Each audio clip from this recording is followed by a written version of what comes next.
All right, y'all, what is going on? Back with another video. Hopefully you guys are having a fantastic day. The week has gone by. It is Friday, so you know what that means. I will be back on the live streams tonight. I plan on playing some NBA 2K, my career, and also would like to start Gears of War Reloaded. So that may be the thing. I may be doing both tonight, so it may be a long night. Probably gonna get some coffee. I want to just play some games. So hopefully you guys will come through the live stream and check out what we're doing over there. Shout out to everybody who's been watching the shorts. Shout out to everybody who's watching me on TikTok. You guys are absolutely amazing. All the links are down in the description if you want to check out on all of those areas. I do content over there as well.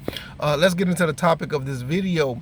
GOG and Xbox basically collaborating together, or GOG is implementing Xbox users onto GOG, where you can link your account to GOG and actually pick up some games on their platform. Now, why I think they're doing this is pretty simple. They know the ROG Ally X is coming out, the ROG Ally X is coming out, and they're basically going to try to get people to buy some of their games on that platform and put it on that new Xbox or the Ally X handheld. And I think this is a win for everybody. Gamers get DRM-free games. GOG is going to be able to push their platform to a bigger audience or a different audience. And Microsoft, Microsoft just wants to be anywhere and everywhere anyway. So it works out for everybody. So GOG is moving into a platform where you kind of already had it with other handhelds, but now it's official when you can tie it to a bigger brand like Microsoft, and the gamers will feel a little bit more, I ain't gonna say secure, but they'll feel a little bit more entitled to get into that ecosystem if they do buy this handheld. Now, how does this work for the PC side of things? I'm not really sure, because PC, for instance, they already have the implementation for GOG and Microsoft. Now, I will say this, maybe not even just the Ally X handheld. You probably could run some of these games on a pretty solid tablet if you have a tablet.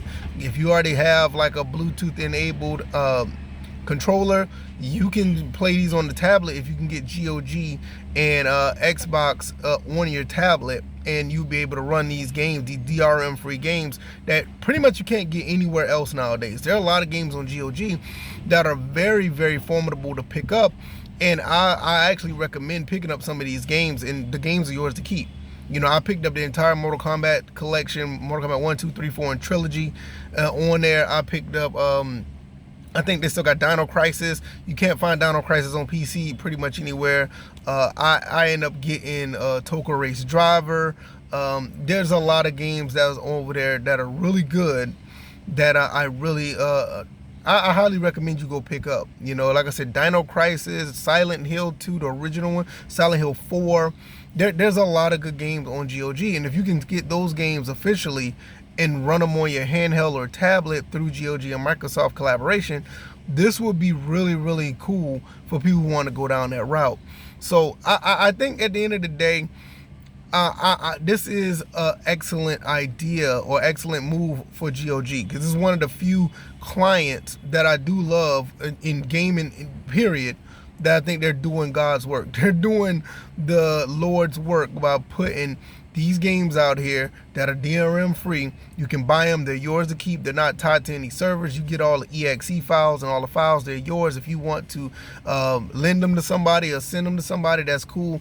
And one thing I noticed as well, now I'm gonna talk about this as well. The fact that GOG does this, they still do very well for themselves, because a lot of people say, this could lead to piracy, or this could lead to people just buying the game one time and sending it to others. But this is one thing about people who buy games and people who pirate games. This is one thing about it. If the game is readily available and the game is at a decent price, people are willing to spend their money for the product. The piracy comes in is when people, for the most part, they pick up games that's not readily available, or they're just way too expensive to pick up. If one of those two things are one or two things or both are implemented, people are more likely to just pirate the game. GOG doesn't have this issue because they're trying to bring games back. And the way they're bringing them back is through finding ways to package them in as a service, and you did not, like a contractual contractual service where you can buy the game, not one of these live services, where you can go and buy the game and it's yours to keep. And people appreciate stuff like that. People are willing to buy games on that level. So when you have people have games that are on, that can be on the go with these handhelds, you know, that people are willing to buy these games. Like, you have people out there who pirate games. It's not, and I get it. Now, I mean, I'm not against it at all, but I'm just telling you, like, a lot of people are willing to buy games when they're readily available. If they're out there on the market and you can buy it, people will buy them. This is why GOG is so successful. You know, when you have games that are not readily available, then that's where people, for the most part, decide to say, hey, look, I'm just gonna go ahead and get this game because I can't buy it anywhere else. And I 100% understand that. So what GOG is doing, I 100% promote that. They haven't done anything out of the way to make me look at them side eye. And this situation is another collaboration or another move from GOG to make me be like, yeah, this is the company that I like. And quite frankly, I wish that you have a few more companies that do this, like companies that are doing more current games. Like, let's say, for instance, after, let's say, 2 years on the market, just sell the games and make them DRM free. You know, just do that. You know, you just find a way and have an option to make it DRM free, because after 2 years, you pretty much got all the sales you got anyway. You know, so I would love to see, let's say, for instance, if Sony with their PS3 store, and I'm pretty sure those are somewhat DRM free. I don't think they're tied to a server, but you get what I'm saying. You know, the games that you bought, those are the games that you keep. As long as you know, have them on a hard drive or whatever.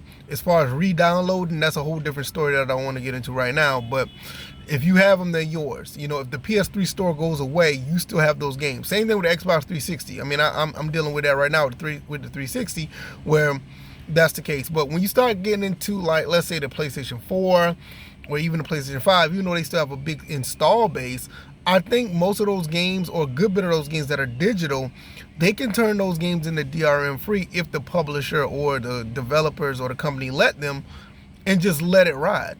And I think that's something that I will say this. I think that'll be something that may happen in the future. I think we're going to get in a situation where some of these companies probably do not want to keep these games tied to a server anymore, and they're either going to just take them offline altogether, which, like I said, they take them offline altogether, you can't purchase them. You know what's going to happen.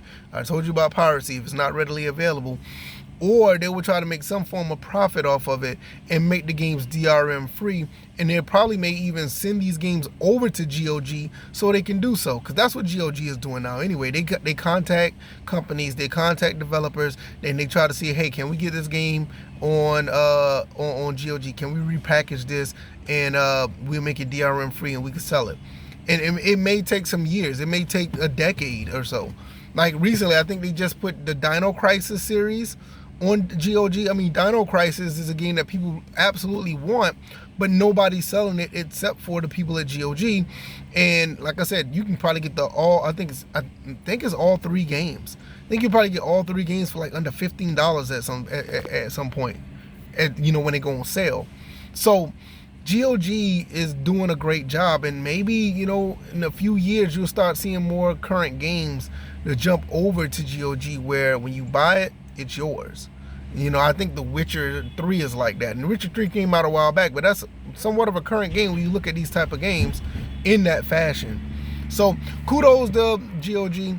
Hopefully they will get some backing with this. Not necessarily backing, but it catches some steam, and people will actually start picking up on this and buying and logging in and linking up with Microsoft, because I'm going to do it.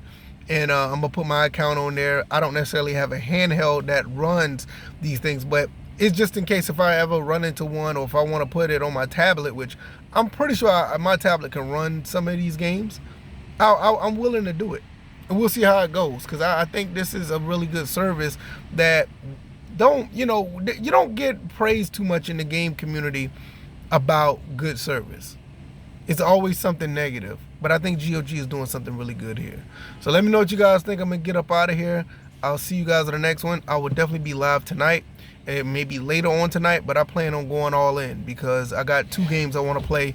You can come through, watch me play. We can chop it up, have some conversations, and just go from there. But yeah, I'm gonna get up out of here. Y'all take it easy. Y'all be blessed. I'm out. Peace.